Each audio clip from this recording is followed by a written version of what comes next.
ओम नमः शिवाय। हर हर महादेव। नमस्कार दोस्तों। आज बात करने वाले हैं एक ऐसा गुप्त, इतना गुप्त साधना के बारे में कि वो साधना सिर्फ और सिर्फ आसाम, और आसाम का भी सिर्फ और सिर्फ मायोंग और कामाख्या के उस प्रांत में ही जिंदा है। और वो भी बहुत पुराना साधना है, बहुत प्राचीन साधना है। ठीक है, अभी इस साधना को जानने वाला व्यक्ति, नया करके सीखने वाला व्यक्ति यहाँ पे है नहीं। हाँ, वैसा व्यक्ति यहाँ पे है जिसको गुरु ने ये साधना दिया था। ठीक है, गुरु ने इसका मंत्र सिखाया था। वैसा एक दो व्यक्ति आपको मिलेगा। और ये जो मैं अभी आपको साधना देने जा रहा हूँ, आप लोगों को जिसके बारे में बोलने जा रहा हूँ, वो साधना आपका पूरा यूट्यूब आप खंगाल दीजिए, गूगल में सर्च कर लीजिए, आपको मिलने वाला नहीं है। मुझे ये साधना की जानकारी और जो विद्या है वो विद्या प्रदान किया था मेरे गुरु ने।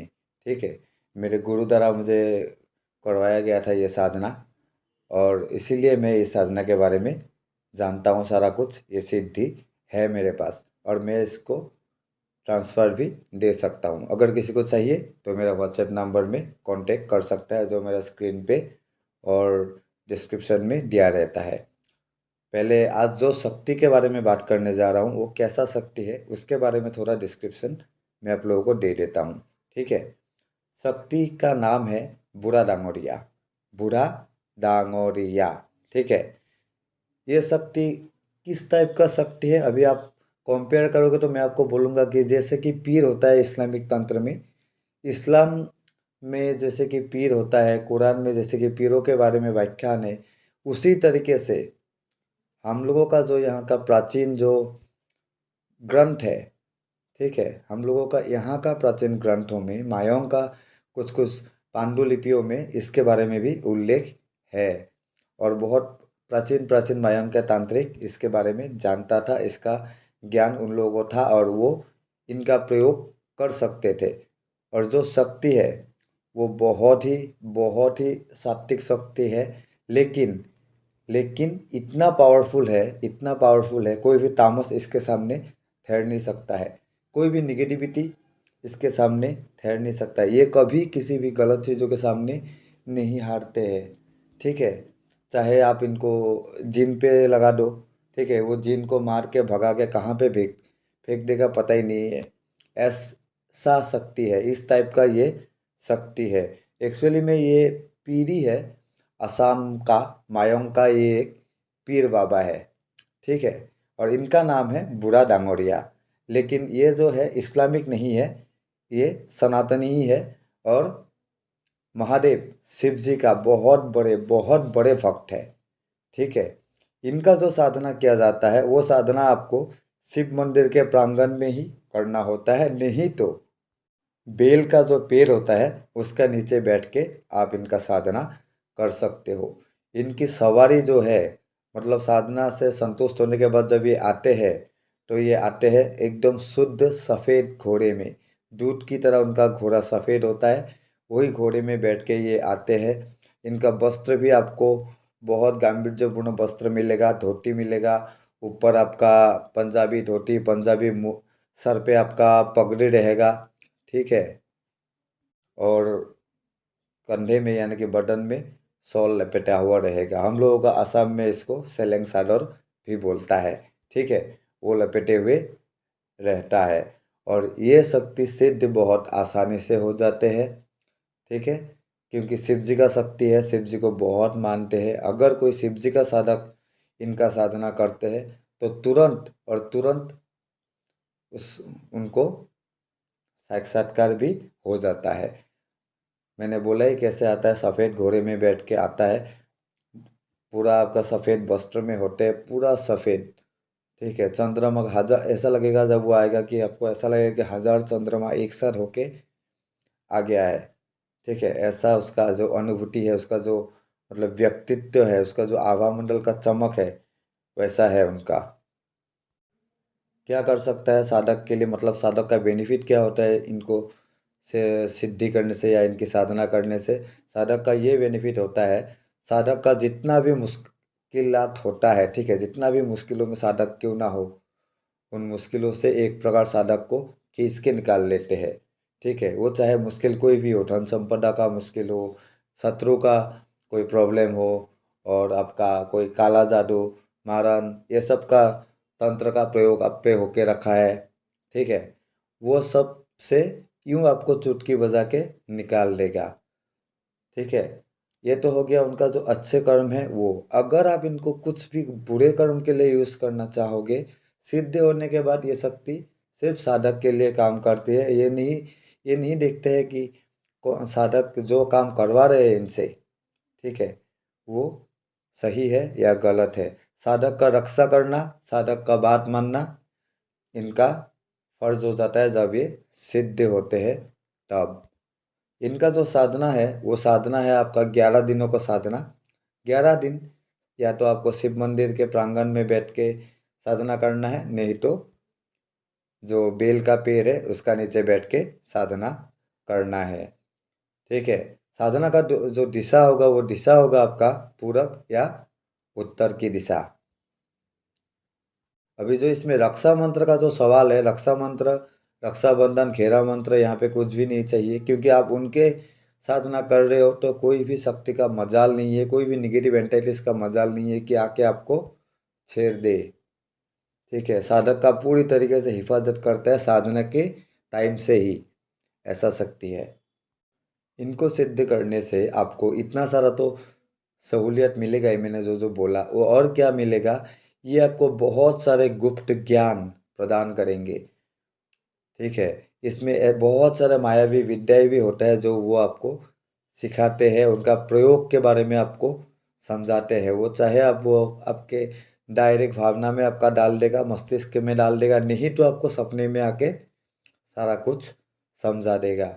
और ऐसा नहीं है कि वो प्रत्यक्ष नहीं आते हैं, पहले दिन जब साधक का साधना कंप्लीट होगा पहली बार, तब वो प्रत्यक्ष से ही आते हैं।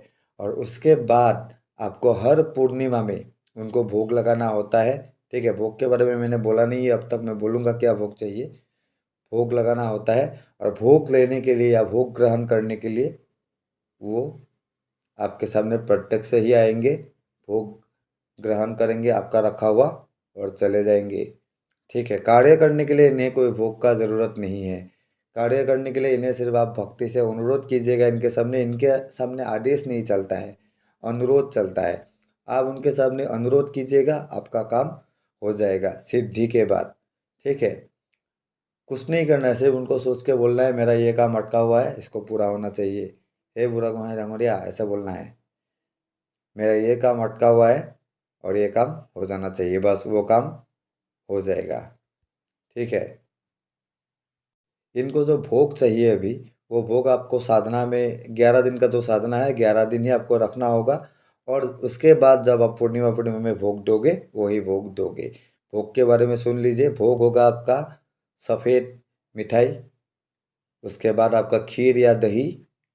ठीक है, सफ़ेद मिठाई रख दीजिएगा साथ, और उसमें थोड़ा सा खीर या दही, एक आपका ये छोटा सा कटोरा होता है ना, छोटा छोटा कटोरा जैसा, एक कटोरे में आपका मिट्टी वाला दही, और एक कटोरे में आपका, या उसी दही के ऊपर ही आप रख सकते हो 3 ठू या 7 ठू। ठीक है, सफ़ेद कलर का मिठाई, यही है उनका भोग। एक प्रकार से आप इनको महादेव का दूध भी बोल सकते हो। इनका अगर आपको सिद्धि हो गया तो आप समझ लो आपको महादेव का दूध मिल गया है। ठीक है, उससे आप कुछ भी कर सकते हो। आपके घर में आप चौकी लगा सकते हो, किसी का भूत बाधा निकालना है वो कर सकते हो, किसी का तंत्र बाधा निकालना है वो कर सकते हो। ठीक है, किसी पे कुछ करना है वो भी कर सकते हो। कोई दुश्मन आपको बहुत परेशान कर रहा है, उसको सबक सिखाना है वो भी हो जाएगा। ठीक है, इस टाइप का ये शक्ति है। लेकिन जैसे जैसे मैंने बोला उसी विधि विधान से इसका साधना होता है। मंत्र मैं यूट्यूब में दूंगा नहीं। मंत्र आप लोगों को चाहिए तो आप लोग मुझे व्हाट्सएप में कांटेक्ट कर सकते हो। मंत्र के साथ साथ सारा प्रोसेस समझा दिया जाएगा। यूट्यूब में इसलिए नहीं दूंगा क्योंकि साधना मेरा है। इस विधि के बारे में सिर्फ और सिर्फ मैं ही जानता हूँ, ऐसा बोल के मैं बोल सकता हूँ अभी तो फिलहाल। लेकिन जब मैं मंत्र लीक कर दूंगा यहाँ पे, उसके बाद से इसका जानकार बहुत निकल जाएगा। ठीक है, मंत्र कॉपी कर करके, इसीलिए मैं ये मंत्र यहाँ पे नहीं देने वाला हूँ। इनका और कुछ कुछ विशेष पावर भी है। ठीक है, विशेष पावर का मतलब आप इनको लेके सब कुछ कर सकते हो, किसी का भविष्य जान सकते हो। ठीक है, आप मन की गति से कहीं पे क्या हो रहा है वो पता कर सकते हो। आप तो जगह में रहोगे, लेकिन अभी आप हो, सपोज आप हो असम में, आपको बात पता करना है दिल्ली के बारे में। तो दिल्ली के जिस पर्टिकुलर जगह के जिस इंसान के बारे में आपको पता करना है, वो क्या कर रहा है क्या नहीं कर रहा है, आपको सिर्फ आंख मूंद करके उसको एक अर्जी लगाने की देरी है, सिर्फ उतना ही। आपको रिजल्ट मिल जाएगा, वो इंसान कहाँ है क्या कर रहा है। ठीक है, सब कुछ, सब कुछ। और रहा सवाल जो कि बुरी शक्तियाँ है, बुरी शक्तियाँ इनके सामने बेताल सेताल ये सब टिक नहीं सकता है। ठीक है, इनका घोड़े का टापों का आवाज़ सुनते ही ये लोग भाग जाता है। ये इनको आने का ज़रूरत पड़ता ही नहीं है। आता तो है, लेकिन समक्ष आने से पहले ही वो लोग वहाँ से भाग जाएगा, क्योंकि घोड़े का जो टापे का आवाज़ होता है ना, वो उन लोगों को सुनाई देता है। वो साधक को भी सुनाई देगा। जब साधक साधना करेगा, जब उनका प्रत्यक्षीकरण का टाइम होगा, तब साधक को वो घोड़े के टापों के जैसा साउंड सुनाई देगा। इसका मतलब है वो आ रहे हैं। ऐसा भी हो सकता है कि आप उनको देखे नहीं, लेकिन वो घोड़े के टापों का जैसा आवाज़ आपको सुनाई देगा। ठीक है, हो सकता है 11 दिन का साधना है, लेकिन 3 दिन हुआ है आपका, आप परम शिव भक्त है, आपको टापों का आवाज़ तो सुनाई दे सकता है। इतना तक कि उसको आप धुंधला धुंधला देख भी सकते हो, एक सफ़ेद मूर्ति का जैसा घोड़े पे जा रहा है। लेकिन वो होने से भी आपको लेकिन 11 दिन का जो प्रोसेस है वो कंप्लीट करना ही होगा। ठीक है, बाकी इनका साधना में कोई ऐसा साइड इफेक्ट है नहीं। साधक का प्राण का हानि नहीं करते हैं ये। ठीक है, सात्विक शक्ति है, लेकिन बहुत पावरफुल शक्ति है। महादेव का दूत है, मैंने बोला ही, तो उन्हीं के तरह स्वभाव है। तो आज के लिए इतना ही। इस साधना के बारे में और भी डिटेल्स अगर आप लोगों को जानना है, किसी को करना है, मंत्र चाहिए, तो मेरा व्हाट्सएप का नंबर रहता है हमेशा, वहाँ पे कांटेक्ट करके साधना ले सकते हो। लेकिन ये सब साधना देखो बहुत ही गुप्त साधना है, इसलिए ये सब साधना जो होगा वो पेड साधना है। फ्री साधना भी है, मैं किस किस साधना का मंत्र ऐसे ही दे देता हूँ। ठीक है, यूट्यूब में लिख कर देता हूँ, वो सब फ्री है। लेकिन जो चीज़ का मंत्र मैं नहीं दे रहा हूँ और मैं जानता हूँ ये चीज़ और कोई नहीं जानता है, गुप्त विद्या है। ठीक है, एक प्रकार से ये बहुत प्राचीन और गुप्त विद्या है। मेरे गुरु की कृपा मेरे ऊपर था, जिसके वजह से मुझे मिला, तो मैं उसको ऐसे लीक नहीं करने वाला हूँ। और अगर किसी को इनका ट्रांसफ़र चाहिए तो भी वो लोग मुझसे कांटेक्ट कर सकते हैं व्हाट्सएप में, लेकिन वही सेम चीज़ वो भी पेड है। तो आज के लिए इतना ही। आशा करता हूँ वीडियो आप लोगों को अच्छा लगा होगा, शक्ति के बारे में जान के आप लोगों को अच्छा लगा होगा। ऐसे ही नए नए रहस्यों के भेद खोलते रहूँगा, और आगे जानते रहने के लिए आप लोग मेरा चैनल को सब्सक्राइब जरूर कर लीजिएगा, और नोटिफिकेशन जो बेल है वो प्रेस करके ऑल पे रख दीजिएगा। आज के लिए इतना ही। ओम नमः शिवाय, ओम नमः शिवाय, ओम नमः शिवाय।